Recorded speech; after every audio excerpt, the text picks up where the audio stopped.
Meu amigo, a coisa tá feia, hein? A coisa tá feia. Terceiro jogo no Campeonato Carioca, terceiro jogo sem vitória do Vasco no Campeonato Estadual. Lamentável, lamentável, completamente lamentável e assustador. Diria também que assustador, preocupante, enfim, qualquer adjetivo que a gente quiser colocar é válido. Um início de temporada muito preocupante. Uma temporada que a gente sabe que vai ser muito difícil, mas que começa de uma forma que o torcedor olha e fica, enfim, assustado pelo que pode vir pela frente. É claro que, pelo menos eu vou falar aqui por mim, né? Eu, Juninho, inclusive, se você está aqui pela primeira vez, esse é o canal Machão da Gama, eu sou o Juninho, esse é o pós-jogo de Nova Iguaçu 2, Vasco 2, pelo Campeonato Carioca. O jogo foi em São Januário, mas o mando era do Nova Iguaçu. O Nova Iguaçu era o mandante dessa partida. Então hoje o Vasco conseguiu um pontinho fora de casa, mesmo jogando em São Januário. Coisas dessa maluquice de Campeonato Carioca. Mas enfim, voltando aqui ao raciocínio. Eu, Juninho, não sou daqueles que ficam assim, desesperados por vitória em Campeonato Carioca. Ainda mais nesse Campeonato Carioca que está bem diferente, né? Um Campeonato Carioca que a gente sabe que o Vasco vai usar como preparação mesmo para a Série B. Eu acho que a temporada do Vasco se resume esse ano a ficar entre os 4 primeiros da Série B, quando chegar no final da temporada para poder voltar para a primeira divisão do Campeonato Brasileiro. Então, é aquilo, esse Campeonato Carioca para o Vasco vai ser um teste, mas nesse início, esse teste está sendo, enfim, bem preocupante, né? E aquilo também, para o torcedor, fica muito difícil, triste de acompanhar, né? O torcedor, eu vejo muitos relatos, e isso eu compartilho, o torcedor não sente mais prazer de ver o time do Vasco jogar. E é isso que é o mais preocupante. Eu acho que a gente entende que é uma reformulação, que é um início de trabalho. Hoje foi o primeiro jogo com o Marcelo Cabo, mas é triste você ver o Vasco empatando com o Nova Iguaçu, o Vasco perdendo para o Volta Redonda, o Vasco perdendo para a Portuguesa. A gente não pode normalizar isso. Por mais que nas primeiras rodadas tenham sido ali o time sub-20 e hoje era o time principal, mas com muitas alterações, né? É o início de trabalho, apenas uma semana de treino, mas era contra o Nova Iguaçu, né? O Nova Iguaçu que, com todo respeito ao Nova Iguaçu, é um time que vai brigar na parte de baixo do Campeonato Carioca, né? Então, hoje, a gente esperava que o Vasco, já com time profissional, né? Entre aspas, já com o time, esse início de trabalho do Marcelo, do Marcelo Cabo, a gente esperava que o Vasco fosse conseguir um resultado positivo. Mas 2-2, mais um tropeço, como eu disse, como visitante, mas em São Januário, né? Acho que o torcedor fica muito decepcionado, muito preocupado e com razão. Acho que se a gente tem que tirar alguma lição desse jogo, é que alguns jogadores não podem fazer parte mesmo do time que vai disputar a Série B, que vai disputar o restante da temporada com o Vasco. Por exemplo, o Carlinhos.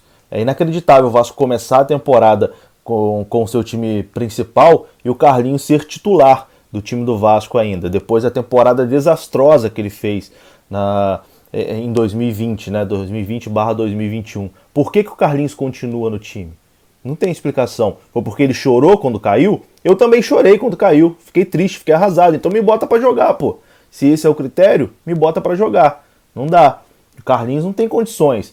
Hoje mais uma partida apagadíssima. Eu até publiquei no Twitter que o Carlinhos fica sumido o tempo inteiro do jogo. Mas quando ele aparece, eu tenho vontade que ele suma de novo. Porque ele aparece pra irritar, pra fazer raiva. Vai ter gente que pode até falar, ele deu assistência pro primeiro gol do Gabriel Peck. Não foi assistência, né? Ele tava ali, se enrolou com a bola sobrou, o Gabriel Peck chutou, fez o gol. Então, realmente não dá, né? Tudo bem, é início de trabalho, mas o Pássaro já tem que olhar e falar, ó, esse aqui não dá. Esse aqui, o Cabo também, né, que é o treinador, que tem a voz ali no time profissional, falar, ó, esse aqui não dá. Não dá, tem que trazer aí jogador pro meio campo. Não dá para contar com o Carlinhos para uma Série B de Campeonato Brasileiro. Enfim, acho que dá pra gente tirar isso como lição. O Thales também, muito mal hoje, mais uma vez. O Thales começou a temporada Aliás, terminou a temporada passada muito mal e está começando essa também nesse primeiro jogo muito mal. Até tentou ali no primeiro tempo algumas coisas, mas acabou depois sumindo mais uma vez no jogo, né? Infelizmente está difícil para o Thales recuperar o seu futebol. Eu sou um daqueles ainda que acredita que o Thales pode recuperar o seu futebol, afinal de contas é um moleque de 18 anos. Talvez você que está me assistindo, você seja mais velho que o Thales, né? Então, eu ainda acredito que o Thales tenha condições de voltar a apresentar um bom futebol, mas está numa fase horrorosa. Não dá pra gente achar que o Thales vai solucionar os problemas do Vasco. Já tem que começar a pensar em outro jogador para a posição. E o Vasco precisa, pelo amor de Deus, não é possível que ninguém ainda percebeu. O Vasco precisa de 2 jogadores de ponta de velocidade. O Vasco fica ciscando ali, não consegue invadir a área, não consegue fazer nada. Faltam 2 jogadores de velocidade, nem que seja aqueles jogadores de velocidade que são burros, tipo o Rossi que passou aqui, que era um jogador que corria, tinha velocidade, mas não pensava direito, mas ajuda. O cara vai ali para a linha de fundo, manda a bola para dentro da área, enfim. O Vasco não consegue puxar um contra-ataque, o Vasco não consegue invadir a área adversária, porque falta velocidade. O time fica ali chega ali na ponta, não sabe o que fazer, toca a bola para trás de novo. Então, enfim, é o início de trabalho, né? É o início de trabalho, mas preocupante, um pouquinho preocupante. Um pouquinho não, bastante preocupante. Falando do jogo em si, o Vasco, como eu disse, abriu o placar com o Gabriel Peck. A gente tem que destacar aqui o Gabriel Peck, que desde que voltou do sub-20 para o profissional, voltou muito bem, né? Hoje marcou 2 gols. O primeiro naquele lance ali na assistência, entre aspas, do Carlinhos. O segundo numa jogada até do Thales Magno, né? Que o Thales Magno joga para a área, tem uma confusãozinha ali, a bola sobra para o Peck e ele faz o 2-1. Naquele momento o Nova Iguaçu já tinha conseguido um empate, né? O empate, aliás, numa falha do Ricardo Graça, que hoje também foi muito mal. Ricardo Graça hoje foi muito mal, falhou no gol do Nova Iguaçu, fez um gol contra, na verdade, e falhou no segundo gol também ali, perdeu a bola numa bobeira, e aí o jogador do Nova Iguaçu consegue acertar ali um balaço, né, de fora da área, um chute de muita felicidade, empatando o jogo. Enfim, eu acho que é por aí, não tem muita coisa positiva para destacar. Eu acho que mais um jogo para ligar o alerta e para perceber que tem que reforçar muito o elenco, tem que realmente montar um novo elenco para que o Vasco chegue no final do ano entre os 4 times que voltam para a primeira divisão do Campeonato Brasileiro. O trabalho vai ser muito, muito difícil. Falar aqui do Marquinhos Gabriel, que estreou hoje, né? Entrou até surpreendentemente bem, não esperava que o Marquinhos Gabriel fosse entrar bem. Ele entrou bem, teve uma oportunidade ali num chute de falta, deu um passe, uma assistência, né, até pro Thiago Reis, que acho que até faria o gol, mas estava em posição irregular. Enfim, acho que o Marquinhos foi até uma boa surpresa, mas muito pouco, jogou 30 minutos. Nesses 30 minutos a gente pode dizer que ele foi mais útil que o Carlinhos, com toda certeza. Mas enfim, vai ter muito trabalho pela frente o Vasco. E nessa semana, na quinta-feira, já enfrenta a Caldense pela Copa do Brasil. E aí sim é aquele jogo para a gente ficar preocupado.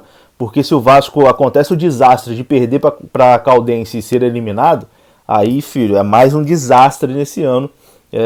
Como eu disse, o Campeonato Carioca é um teste, ok.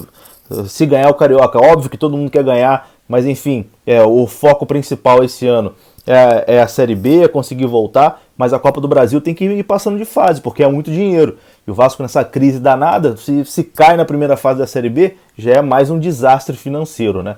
Então para quinta-feira, estou preocupado, não vou negar que estou preocupado. E é isso, quero a sua participação também, comente para mim o que você achou desse jogo. Acredito que assim como eu, você também está bastante preocupado e insatisfeito. Tamo junto, Nova Iguaçu 2, Vasco 2. O ano vai ser longo, meu amigo, vai ser longo. Saudações vascaínas, até a próxima, fui!